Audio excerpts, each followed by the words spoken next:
Welcome once again to this new video where I'm gonna talk about letting go.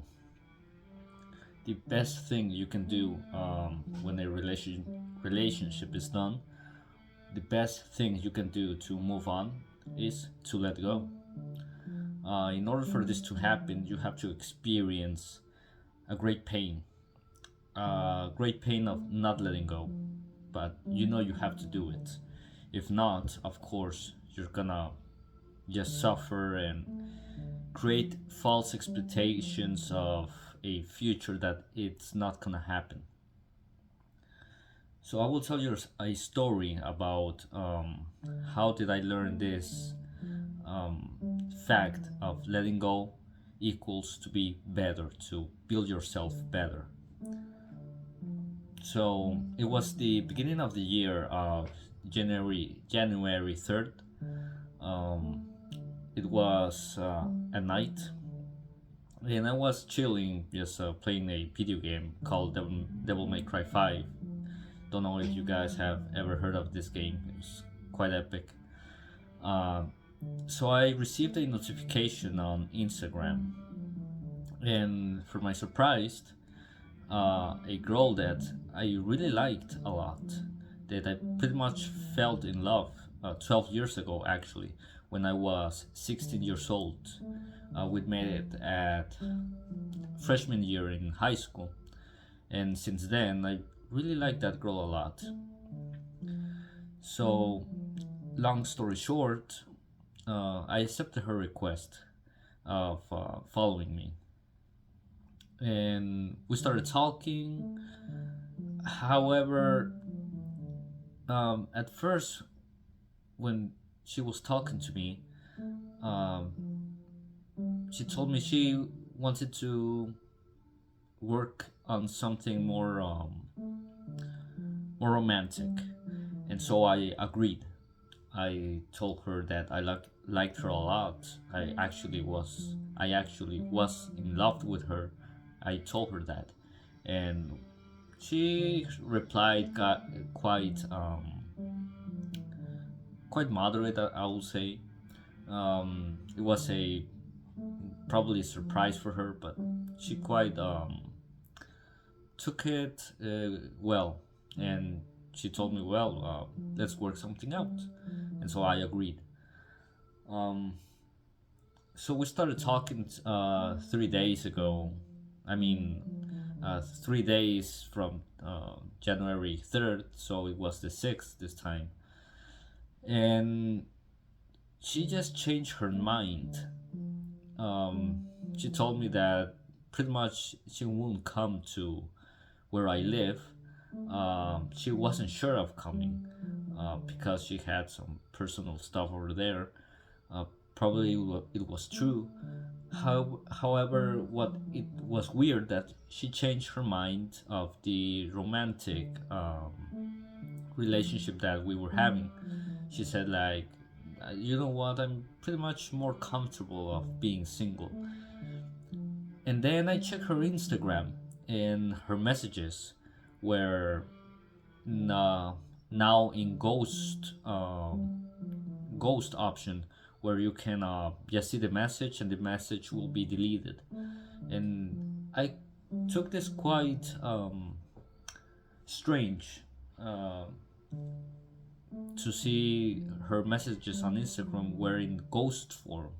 In this, I started to think, why is that? Why is that her messages are in ghost form? And I started to think, and I came to the conclusion that probably she was lying about being single, because in the year of 2021 I actually contacted her, and she told me that she was married a year ago, so at 2020.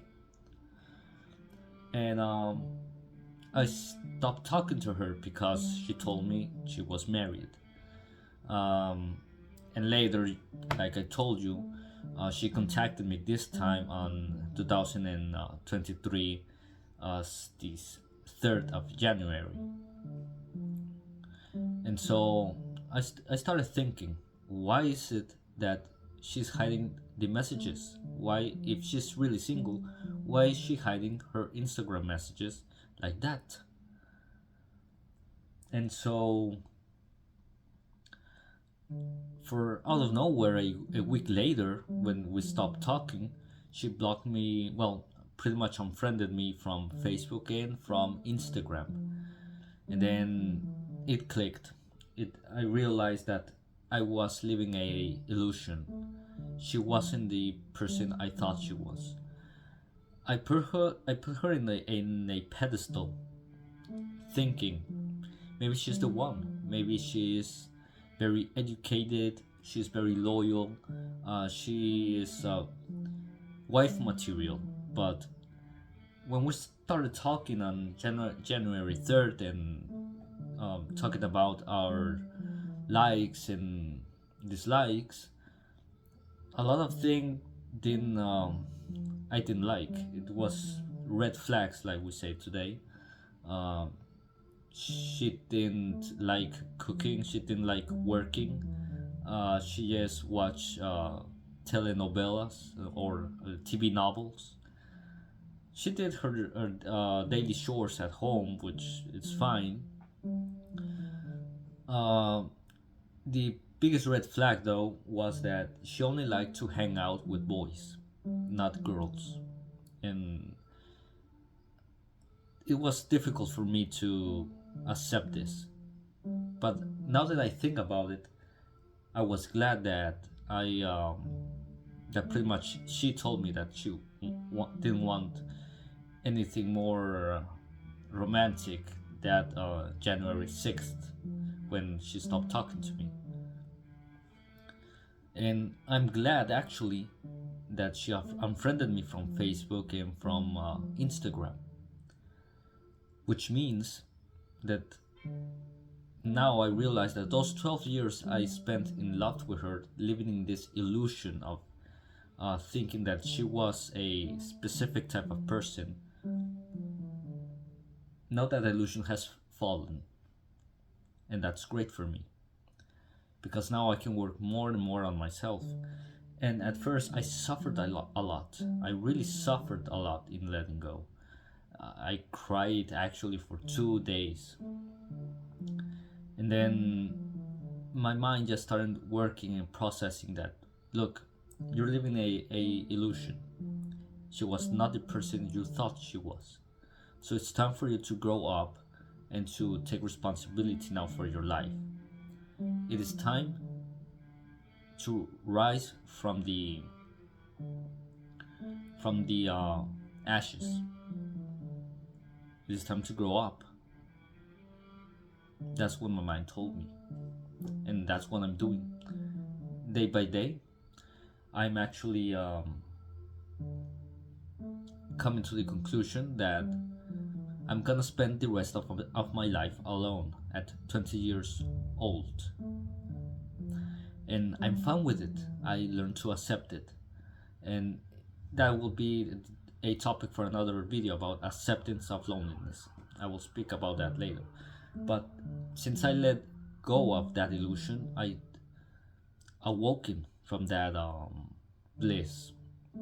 And it actually was fine a couple of days later.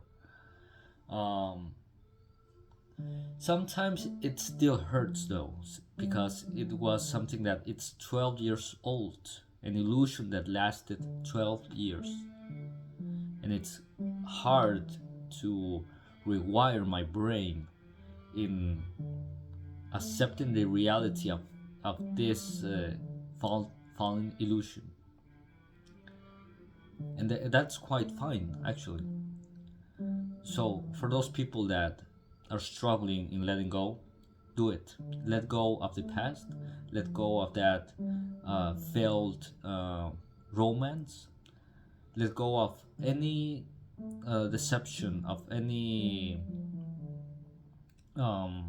sadness.